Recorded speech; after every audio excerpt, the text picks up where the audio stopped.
I'm going to share exactly how I became a millionaire by the age of 30 and how I quit my 9-to-5 corporate job. And then I'm going to give you some actionable tips so you can do the same thing too. I'll be breaking down each step and major milestone that helped me get there so that you can replicate it too. I know there's a lot of videos out there talking about how people became millionaires, but it's a lot of generalizations and a lot of fluff, and it doesn't really help you take the steps you need to do the same thing. This isn't a get rich overnight type of thing. It took me 5 long years of lots of hard work. So let me give you some background of how this all started.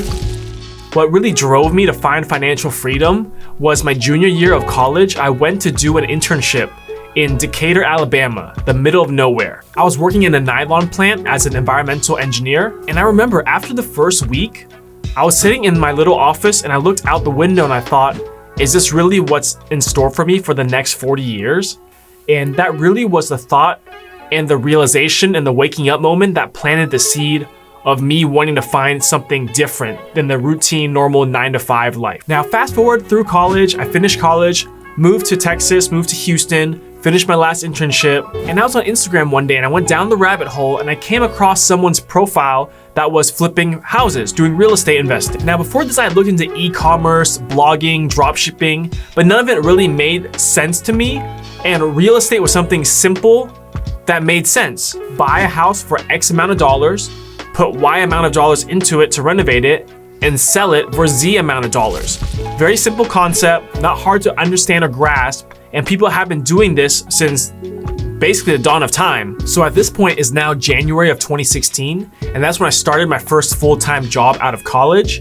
It was for an oil and gas refinery out in Port Arthur, Texas. Port Arthur is about an hour and a half from Houston, and here I was, 26 years old, fresh out of college, $16,000 in student loan debt, and going to the middle of nowhere for my first job. See, my rationale behind it was I shouldn't be picky for my first job because worst case, I worked there for 3 years, get the experience under my belt, then I can move to somewhere that I want to be at. Plus, it was of an oil and gas company, so my starting base salary was pretty good for a new college graduate. It was $92,000. And I also negotiated a higher signing bonus to go out to the middle of nowhere, basically, for this first job. So I ended up meeting up with the guy that I found on Instagram that was flipping houses and doing wholesaling real estate. And it really just sparked my mind, and it was great to see someone doing it, so I know, hey, I can do it too, and it's real.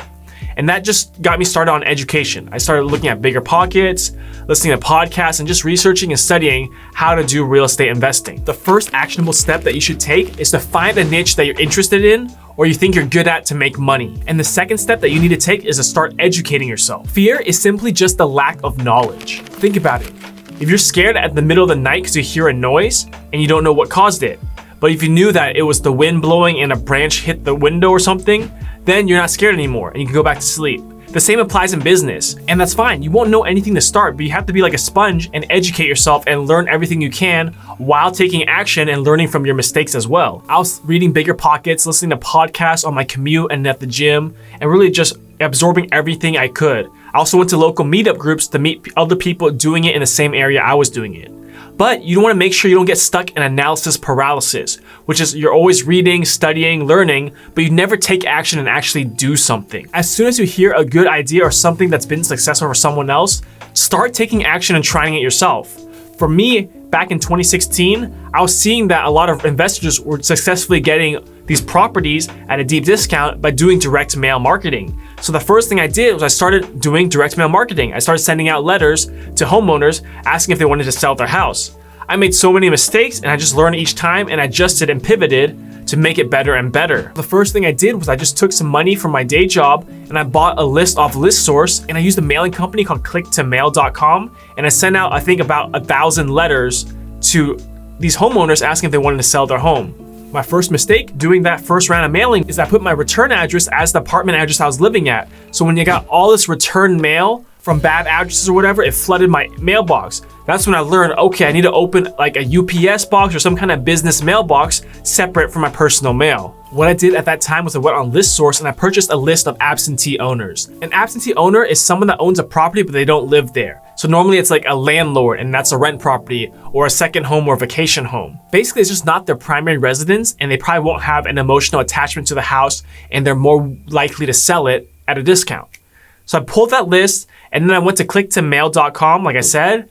I sent out postcards because it was the cheapest option available. Each postcard was like 35 cents, and I think I spent $500 on my first direct mail campaign. Now, don't worry if you don't have money for marketing. There's always a free method of marketing in whatever business strategy that you choose. It's just gonna take more time and more effort, but you can make up for the lack of money with hustle. So I did this for about 6 months. I was sending out letters, getting calls back, calling the sellers back, learning how to analyze deals, and just working and learning my way through how to do a real estate transaction. Getting the first deal is always the hardest because you don't know accurate rehab costs, you don't know how to analyze properties properly, but with repetition, you get better and better each time and you make progress. I continue to spend from $500 to $1,000 a month on direct mail marketing, and even though I wasn't getting a deal, I wasn't discouraged because I know I've seen other people do this exact same strategy and they make it successful. So I just have to figure out where am I going wrong and just keep making tweaks continuously until I can start getting the deal flow.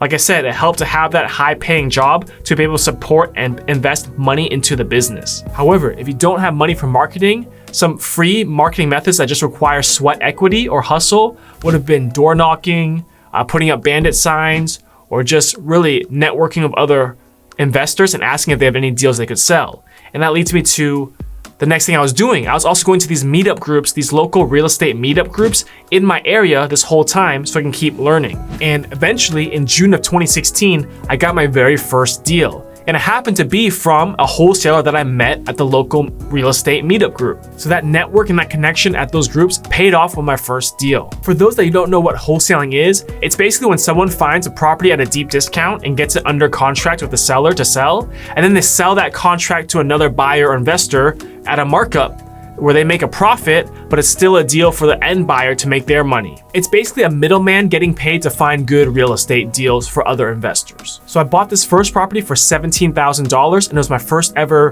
real estate purchase, and it was my first fix and flip rehab property. But that leads you to my next actionable step.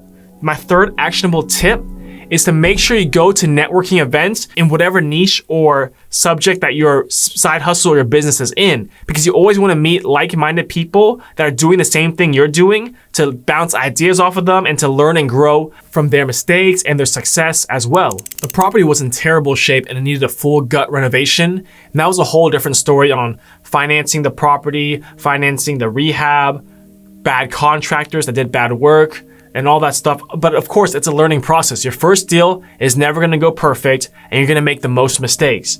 But when I was able to go through the whole process, it gave me more comfort and knowledge. So I was less scared of taking on new deals because I had gone through one whole deal, the whole process already.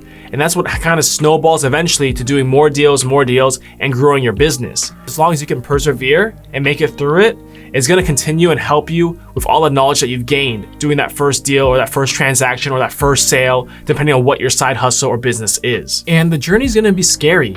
I remember right after I signed that assignment contract that I was gonna purchase the property for $17,000, I couldn't eat or sleep for like 2 nights because I was thinking, if this goes wrong, I could lose everything, could lose all my money. But to be honest, getting out of your comfort zone is the only way to grow and expand and be able to achieve the financial freedom that you're looking for. After that first deal, I continued to flip houses for the next couple of years and saving that money up from those profits and putting it back in the business. As I was being paid well enough on my W-2 job, I didn't need to touch the profits from the house flipping business at all. So I would save it, reinvest it on a new flip, save it, reinvest on a new flip. Use that money to pay for marketing, try different marketing channels out. So this is all kind of the testing and growing phase of a business where it's crucial, at least for me, in my opinion, to have a stable income while you're doing this, which is why I was working the W-2 job. And to be honest, the work-life balance is not really gonna be there because I had a full-time job and then I was working on real estate on the evenings and on the weekends, and even sometimes during the day at my day job as well. But having that security blanket of a stable job lets you take more risk in business and helps you grow faster as you're not relying on money you make in the business to support your lifestyle. You're using it 100% to grow the business again and again. That first full renovation rehab was my first deal in 2016, and it kind of took the rest of the year for that whole deal. So in 2017, now that I was armed with the experience of doing a deal for the first time, I felt more comfortable. And in 2017, I ended up flipping 7 homes and I made $70,000 in net profit on those 7 flips, all while working my full-time job. A couple of them lost money and a couple of them made some good money, and it all evened out to about $70,000 because I also had marketing costs like data, mailers, and stuff like that, which ran about $30,000 to $40,000 for the year. Now, if we fast forward to 2018, this is the year where I finally bought my first apartment complex. It was a small 14-unit apartment complex, and I found it by driving by, looking up the owner's name, and sending them a letter asking if they wanted to sell. When I mentioned about not having money for marketing earlier, this is one of the free methods you can do for real estate in terms of marketing. It's called driving for dollars. You drive around, look for properties that seem like they're abandoned, that they're vacant, that they need work, like tall grass, graffiti, they look run down or need repairs, and you look up the owners and you call or send them letters. This is a great way to find properties that have motivated sellers that want to sell at a discount. Now, if you're doing other forms of marketing or other side hustles, there's an equivalent to driving for dollars for every side hustle. You just have to figure out what it is. If you have a roofing company or if you do door-to-door sales, door knocking is something that most people don't do nowadays, but can still work, and it's free. It just takes sweat equity and hustle and overcoming your fear of knocking on people's doors and talking to them and trying to sell them a product. So back to this 14-unit apartment complex, I actually reached out to the owner about the end of 2017, but we couldn't see eye to eye on a price, and I stayed in touch and we negotiated for the majority of 2018 until about August of 2018, we finally agreed on a price for the property. After going through due diligence, the whole contract, getting financing, I ended up closing on the property October 31st, 2018. I just used a lot of money from my day job. Any excess money was going into this rehab, and I was using all my credit cards, maxing them out to get materials, and I took out a loan from the bank, from BBVA, a personal unsecured loan of $40,000 to help fund the renovations. It was definitely stressful having all that money tied up in the property, but I knew at least it was tied up in something that had value and was a real property that I could touch. For the 14-unit apartment complex, I paid $630,000. And just like my very first deal, this was my very first multifamily deal, and there's a lot of learning curve, blood, sweat, and tears, and going through the process as well. Literally, the third month I owned the apartment complex, the property management went bankrupt and stole $17,000 from me. There's always gonna be new lessons, new setbacks on your journey, but you just have to persevere through it and just stay positive and stay focused on the end goal. So how I actually bought this apartment complex was I got a loan from a local credit union for 80% of the purchase price, and for my 20% down payment, I came up with that money from money I saved from my day job and money I saved over the last year from flips. It was very tough to get that loan since it was my first multifamily apartment complex and I had no experience, but you had to persevere. I talked to a lot of lenders, and I finally got a local credit union that was more flexible, and then they had never lent on an apartment complex before either. So it was new for them and new for me, and I had to go in front of the board of directors and pitch why this was gonna be a good deal and my business plan to turn the apartment complex around and get it to be cash flowing even more. And during this whole time in 2018, I was still flipping houses and wholesaling houses as well. That side of the business was still running and still generating income. And this whole time, I had just one virtual assistant doing cold calling full time, and I was handling everything else in the business. And in 2019, the business did very well as I flipped 20 properties and ended up making a net profit of over $213,000. That year, I made over double than I made at my day job at environmental engineer and oil and gas. And by the end of 2019, I put a 32-unit apartment complex under contract. However, once 2020 rolled around, the pandemic happened early on and that delayed closing, but eventually we were able to close on the apartment complex in April. The flipping and wholesaling business was kind of non-existent the whole first quarter due to the pandemic, but it started picking back up again in the second half of the year, and I still made over 6 figures of net profit. And at the end of 2020, someone had approached me with a 21-unit apartment complex they found, and they wanted to partner up with me and take the deal down. So I had another apartment complex that was purchased in September of 2020, and that was 21 units in Houston, Texas. By the time February 2021 rolled around, the values in my apartment complexes and my real estate has gone up, and the value of my 401k and the stocks and my few other passive investments took me over the $1 million mark, which meant officially I was a millionaire. However, nothing really changed in my life. I didn't go buy a Lambo, I didn't buy a nice house, because most of that is in equity tied up in the real estate and real estate values. So although on paper I was a millionaire, day to day I felt like I was just the same person, being frugal, investing my money, and being cautious and being financially sound. That's the thing about real estate. A lot of the value is in equity. and that can fluctuate every day, every month, and it's basically useless because you can't actually use that equity unless you realize it through a cash out refinance or through a sale of a property. Then throughout 2021, real estate values shot up all over the country, as you know, and that really took me from a millionaire to multimillionaire pretty quickly. And by the end of 2021 and into the early 2022, I was able to refinance out 2 of my apartment complexes, which had a ton of equity that was built up from the rise in values. And I was able to get that equity liquid and realize the equity at low interest rates. It took me 5 years to get to that first $1 million in net worth, but less than a year for the next million. So as you can see, it's a snowball effect, and the first million is always gonna be the hardest path and journey, because once you learn those lessons that you're gonna learn on that way, and you have a system that you can repeating it over and over is gonna be a lot simpler. As you can see, it's been a long journey, but the saying that real estate makes the most millionaires is still true.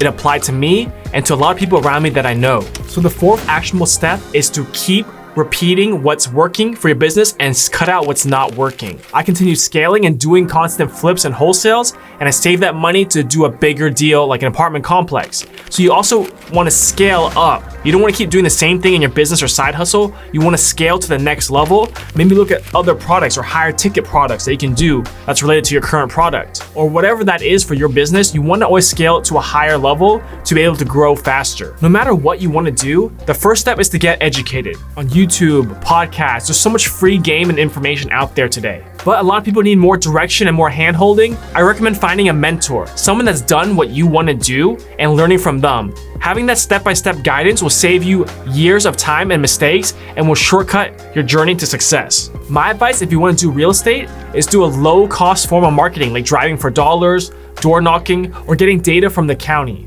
Check out my channel. I have free videos on wholesaling 101. I have 6-step series on how to start wholesaling. I'm biased because I've done real estate and I think it's the best way, but I also know there's more scalable methods like dropshipping, e-commerce, anything online can be scaled way easier and make way more money than real estate. But for me, real estate made the most sense. It was the easiest to understand.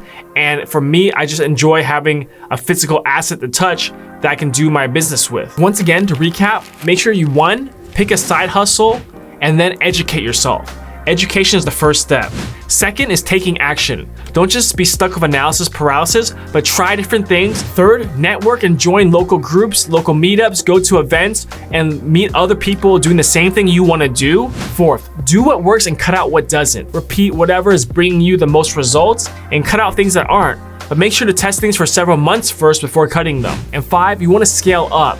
You can't really grow if you're always doing the same level of stuff every time. You have to do bigger and bigger sales or deals or jobs to be able to start making enough money where financial freedom is more attainable. Find a side hustle and stick with it, because you can quit your job and you can be financially free. In the day of the internet, there's so many systems and tools that it's easier than ever before. So please like the video if this helped, leave a comment if you have any questions about my journey, and subscribe to the channel for more content on personal finance, real estate, and travel hacking.